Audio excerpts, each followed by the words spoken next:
दुनिया की सबसे बड़ी निजी सैटेलाइट कंपनी स्पेसएक्स चलाने वाले एलॉन मस्क अब दुनिया में एक नई जंग की वजह बन सकते हैं। इस बात का साफ संकेत मिलने लगा है कि बहुत तेजी से दुनिया अब स्पेस वॉर की तरफ बढ़ रही है। यहां तक कि खुद एलॉन मस्क को भी उनकी जान पर खतरा महसूस हो रहा है। रूस की तरफ से उन्हें खुली धमकी तक दे दी गई और साफ कहा गया कि एलॉन मस्क अब अंजाम भुगतने के लिए तैयार रहें। ये चेतावनी इसलिए बहुत बड़ी है क्योंकि रूस की फौज के जख्मों पर नमक छिड़कने वाली जानकारी सामने आई है। पूर्वी यूक्रेन में अपने हजारों फौजियों को खोने वाली रूस की सेना को कुछ ऐसा पता चला कि उसके होश उड़ गए। पता चला कि यूक्रेन को मदद न समुद्र से मिल रही थी न ही जमीन से। जिस आसमान में रूस के सबसे खतरनाक फाइटर जेट चक्कर लगा रहे थे, वही आसमान यूक्रेन की मदद कर रहा था। हजारों किलोमीटर ऊंचाई से एलॉन मस्क के सैटेलाइट यूक्रेन के मसीहा बने हुए थे, जिन्हें न तो रूस की फौज देख सकती थी और न ही उनसे आ रहे सिग्नल जैम किए जा सकते थे। जबकि पूर्वी यूक्रेन के जिन शहरों को रूस की फौज ने घेरा, उनका इंटरनेट पूरी तरह से ठप कर दिया गया था। मतलब ये कि यूक्रेन के शहरों को जब रूस अपनी मुट्ठी में बंद कर रहा था, तब मस्क यूक्रेन के सबसे बड़े मददगार बन रहे थे। ये खबर रूस को एक ऐसे शख्स ने दी जो पुतिन के सबसे करीबी लोगों में एक है, रूस की स्पेस एजेंसी के डायरेक्टर जनरल दिमित्री रोगोजिन।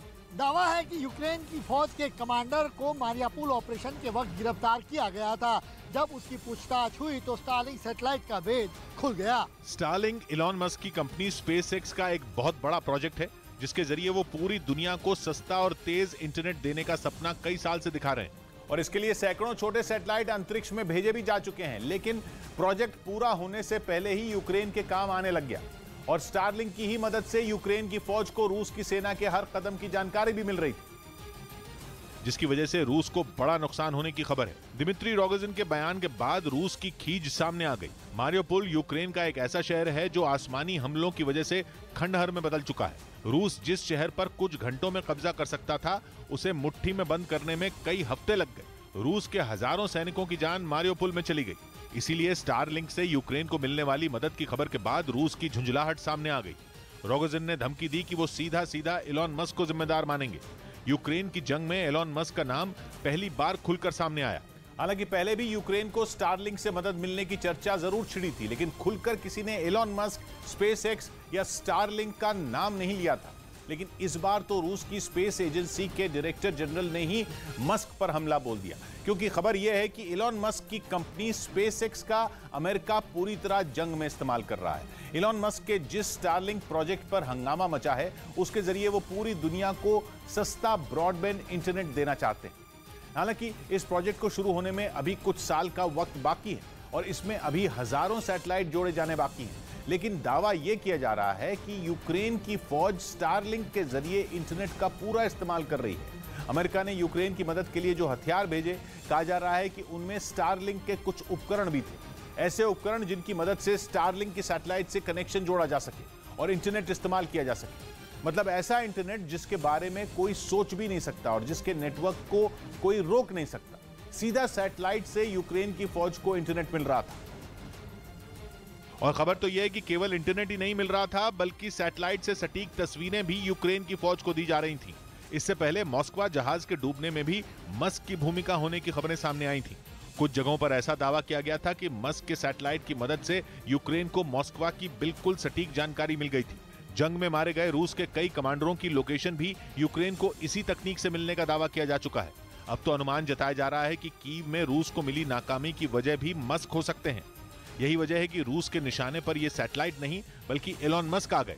यहां तक कि रूस का दोस्त चीन भी सावधान हो गया। चीन ने भी कह दिया कि स्टारलिंक के सैटेलाइट से होशियार रहने की जरूरत है। मतलब ये कि स्टारलिंक प्रोजेक्ट जो अभी शुरू भी नहीं हुआ, वो दुनिया की महाशक्तियों के लिए टारगेट बन गया। लेकिन यह बहुत बड़ी स्पेस वॉर की शुरुआत हो सकती है, क्योंकि अंतरिक्ष में रूस भी कम ताकतवर नहीं है और उसे खतरों से निपटना अच्छी तरह से आता है। अंतरिक्ष में मौजूद किसी भी सैटेलाइट को निशाना बनाने की तकनीक दुनिया के सिर्फ 4 देशों के पास है। इनमें एक रूस भी है, जिसने अगर इस तकनीक का इस्तेमाल किया तो वर्ल्ड वॉर से पहले स्पेस वॉर छिड़ जाएगी। इस तकनीक को कहा जाता है एसैट, मतलब एंटी सैटेलाइट। एलॉन मस्क की कंपनी को सबक सिखाने के लिए रूस ने अगर एसैट का इस्तेमाल किया तो तबाही के नए चैप्टर की शुरुआत होगी। अमेरिका भी रूस को जवाब देने से पीछे नहीं हटेगा। अंतरिक्ष में इतनी बड़ी जंग छिड़ेगी कि उसकी चपेट में पूरी दुनिया आ जाएगी। रूस से मस्क को मिली चेतावनी के बाद मस्क ने तो अपनी जान का खतरा बता दिया, लेकिन जरूरी नहीं कि खतरा एलॉन मस्क पर हो। मुमकिन है कि रूस स्टारलिंक को टारगेट बनाने की तैयारी में लगा हो। स्पेसएक्स एक अमेरिकी कंपनी है जो अमेरिका से लाइसेंस लेकर ही सैटेलाइट अंतरिक्ष में भेजती है। अगर हमला मस्क के सैटेलाइट पर भी हुआ तो वो हमला अमेरिका पर ही होगा। साफ है कि जमीन पर नेटो या अमेरिका से रूस की फौज के भिड़ने में भले ही वक्त हो, लेकिन स्पेस वॉर दुनिया के सिर पर मंडराती दिखने लगी है।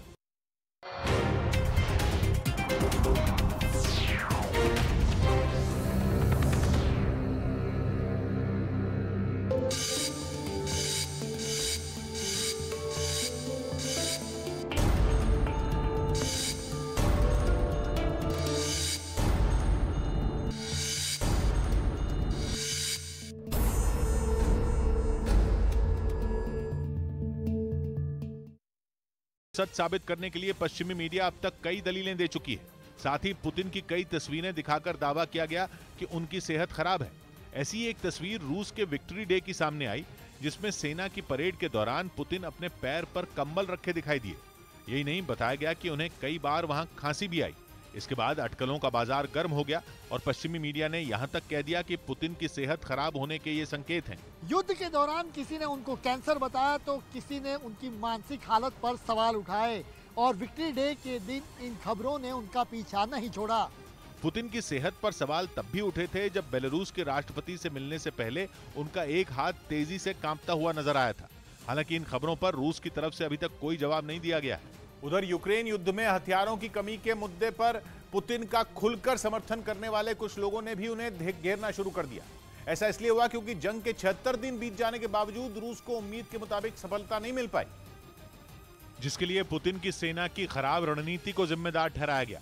और ये आरोप न केवल विरोधियों ने लगाया, बल्कि रूसी राष्ट्रपति का समर्थन करने वाले कुछ पत्रकार भी अब इस मुद्दे पर पुतिन को घेरने में जुट गए। इस बीच पत्रकार व्लादिमीर सोलोव्योव, जिन्हें पुतिन का करीबी माना जाता है, उन्होंने यूक्रेन के पूर्वी हिस्से डॉनबास में रूसी सेना के पास हथियारों की कमी का मुद्दा उठाया और डोनेट्स्क और लुहांस्क इलाके में जारी जंग में रूसी सेना के पास समय रहते हथियारों के नहीं पहुंचने का आरोप लगाया। इसी तरह कुछ और पत्रकारों ने भी रूसी सैनिकों के पास जरूरी चीजों की कमी का आरोप लगाकर पुतिन की सेना के बड़े अधिकारियों पर निशाना साधा। वहीं यूक्रेन की सेना ने पुतिन की फौज पर बमबारी कर भारी नुकसान पहुंचाने का दावा किया। हमले से जुड़ा एक वीडियो भी उसकी तरफ से जारी किया गया, जिसमें एक जंगल के बीच कुछ सैन्य ठिकानों पर आसमान से बम गिरते दिखाई दिए। ड्रोन से सामने आई तस्वीरों में एक के बाद एक कई धमाके होते नजर आए। वहीं एक विस्फोट तो इतना जोरदार था कि ऐसा लगा मानो जमीन पर ज्वालामुखी फूटा हो। जैसे ही धमाका हुआ, तेज रोशनी निकली और इलाके में धुएं का गुबार छा गया। यूक्रेन ने दावा किया कि उसने इस हमले में रूस को भारी नुकसान पहुंचाया। इतना ही नहीं, उसने कुछ रूसी जवानों को मार गिराने की भी बात कही।